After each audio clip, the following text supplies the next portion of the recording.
1957 ഒരു ക്രിസ്മസ് രാവിലാണ് ആകാശത്ത് വെച്ച് ആ പൈലറ്റിന് അപ്രതീക്ഷിതമായി ആ വിചിത്ര അനുഭവം ഉണ്ടാകുന്നത്. സ്വന്തം കുടുംബത്തോടൊപ്പം ക്രിസ്മസ് ആഘോഷിക്കാൻ വേണ്ടി ജർമ്മനിയിലെ എയർബേസിൽ നിന്നും കടലിനു മുകളിലൂടെ തന്റെ ഫൈറ്റർ വിമാനത്തിൽ യാത്ര തിരിക്കുകയായിരുന്നു ആ യുവ പൈലറ്റ്. എന്നാൽ യാത്ര തുടങ്ങി മിനിറ്റുകൾക്കുള്ളിൽ വിമാനത്തിലെ കോമ്പസും റേഡിയോയും ഉൾപ്പെടെയുള്ള സകല ഇലക്ട്രോണിക് ഉപകരണങ്ങളും പൂർണ്ണമായും പ്രവർത്തനരഹിതമായി. അതിശക്തമായ മഞ്ഞും പുകമറയും കാരണം താൻ എവിടെയാണെന്ന് പോലും മനസ്സിലാക്കാൻ കഴിയാതെ ആകാശത്ത് അയാൾ വട്ടമിട്ടു പറന്നു.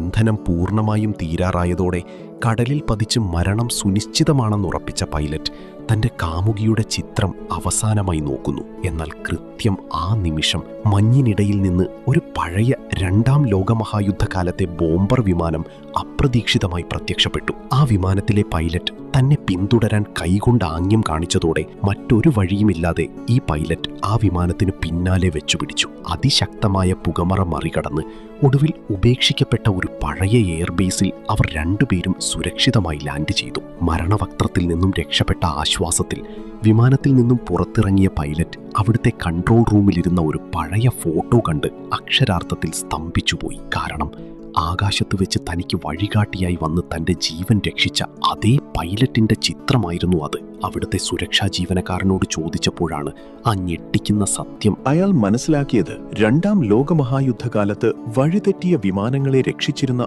ഒരു ധീര സൈനികനായിരുന്നു അദ്ദേഹം. എന്നാൽ കൃത്യം 14 വർഷങ്ങൾക്ക് മുമ്പ് ഇതേപോലൊരു ക്രിസ്മസ് രാത്രിയിൽ അദ്ദേഹം മരണപ്പെട്ടിരുന്നു. തന്നെ രക്ഷിക്കാൻ വന്നത് 14 വർഷങ്ങൾക്ക് മുമ്പ് മരിച്ച ഒരു പൈലറ്റായിരുന്നു. യുദ്ധം കഴിഞ്ഞ നാൾ മുതൽ ആ എയർബേസ് പൂർണ്ണമായും ഉപേക്ഷിക്കപ്പെട്ട നിലയിലായിരുന്നു എന്നുകൂടി അറിഞ്ഞതോടെ ആ പൈലറ്റ് അക്ഷരാർത്ഥത്തിൽ ഞെട്ടിപ്പോയി. തനിക്ക് വഴികാട്ടിയായ ആ പൈലറ്റ് ശരിക്കും ഒരു ആത്മാവായിരുന്നു, അതോ ഒരു മാലാഖയായിരുന്നു? കമന്റ് ചെയ്യൂ, സബ്സ്ക്രൈബ് ചെയ്യാനും മറക്കല്ലേ.